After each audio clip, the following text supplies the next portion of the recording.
Penilaian keadaan.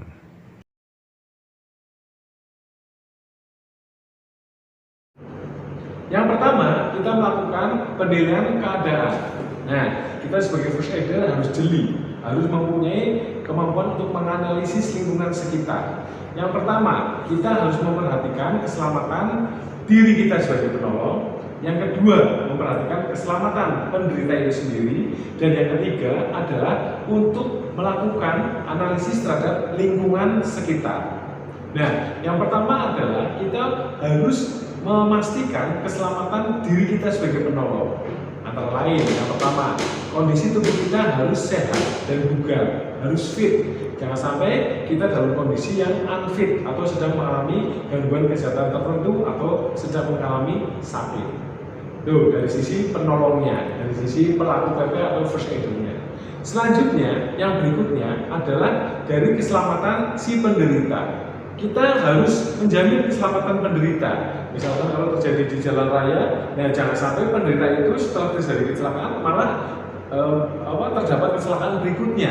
Berarti harus ada yang mengatur lalu lintas. Kemudian kalau di rumah yang terbakar, nah itu jangan sampai malah korban menjadi korban meninggal dunia di lokasi kebakaran tersebut.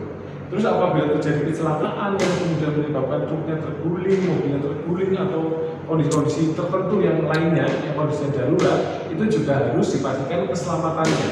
Jangan sampai malah justru saat kita memberikan pertolongan bisa mengancam keselamatan baik si penderita maupun penolong itu sendiri.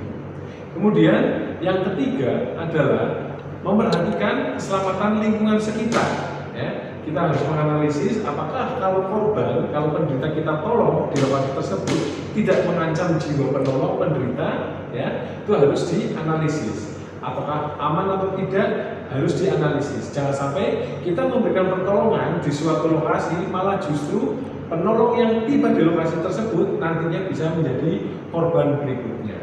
Nah, itulah yang perlu diperhatikan terkait dengan penilaian keadaan. Jadi ada tiga, yaitu kita harus memperhatikan faktor keselamatan untuk penolong, penderita, dan yang ketiga adalah lingkungan sekitar.